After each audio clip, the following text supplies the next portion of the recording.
5 Stoic Lessons. From Heartbreak, How to Let Go and Grow Stronger. Heartbreak.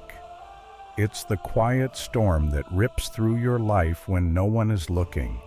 You sit there, holding on to memories like they're lifelines, but all they do is pull you under. And in the middle of it all, you wonder, how do you keep going? How do you survive something that feels like the end? This is where Stoicism steps in, not with empty words, but with timeless truths. Today, we're diving into what the Stoics taught us about heartbreak and how those lessons can help you not only heal, but grow stronger than you've ever been. Because heartbreak doesn't have to be the end of your story.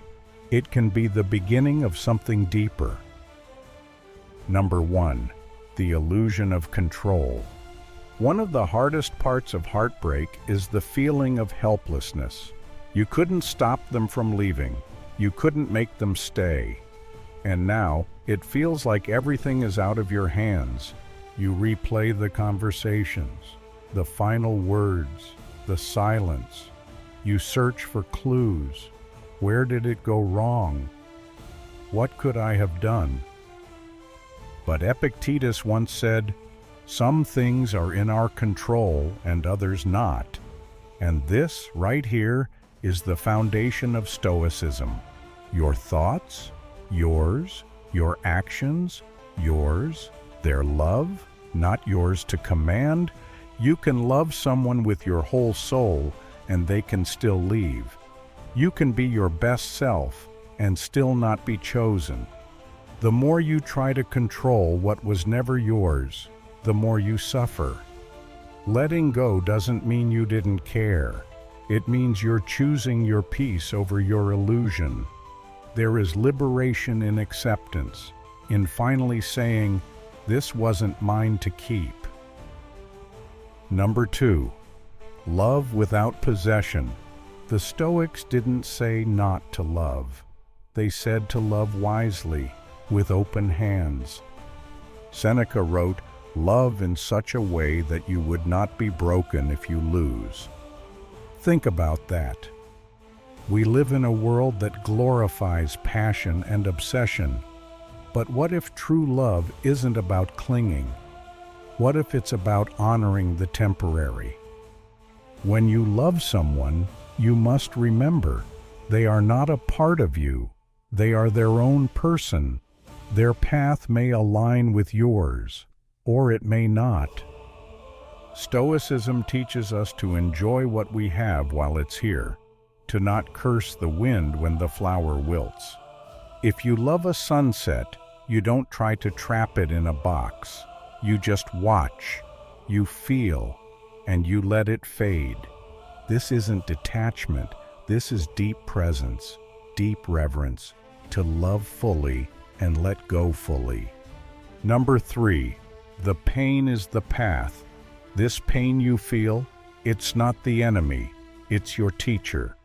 Marcus Aurelius wrote, "The impediment to action advances action. What stands in the way becomes the way." In other words, this suffering isn't a mistake. It's part of your becoming. Heartbreak is a forge. It burns, yes, but it also purifies. Every night you cry, every morning you force yourself out of bed, every moment you choose to keep living, you're building something. Resilience isn't born in comfort. It's born in the moment you feel broken and still choose to breathe. Don't run from this. Sit with it. Listen to what it's teaching you. This pain is carving depth into your soul, and one day, that depth will be where your peace lives. Number 4. Reflection, not rumination. There's a difference between reflection and rumination. Reflection is when you ask, "What can I learn from this?" Rumination is when you ask, "Why wasn't I enough?" again and again until it becomes a form of self-punishment.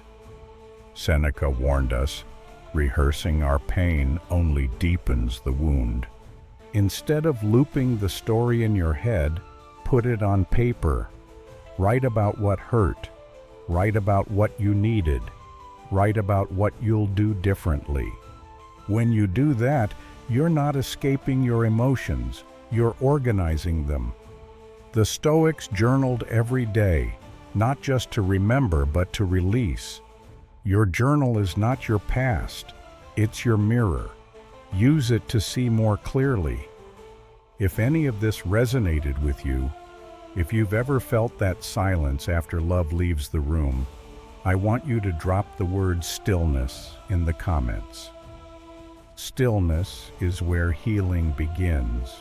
Like this video if it helped you breathe even a little deeper.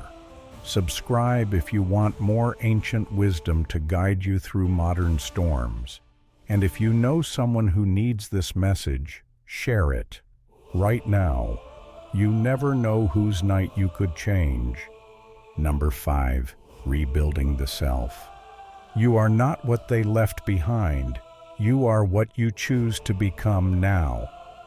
The Stoics believed in virtue, becoming the best version of yourself no matter what you lose. So what now? Take long walks, sit in silence, journal your pain, cook for yourself, light candles, learn something new. Be with people who remind you of your worth, not to distract yourself, but to reintroduce yourself. This heartbreak isn't the end. It's a mirror, a doorway, a forge. And one day, without even noticing, you'll realize the silence that once felt like death now feels like peace. Stay strong, stay grounded, stay still.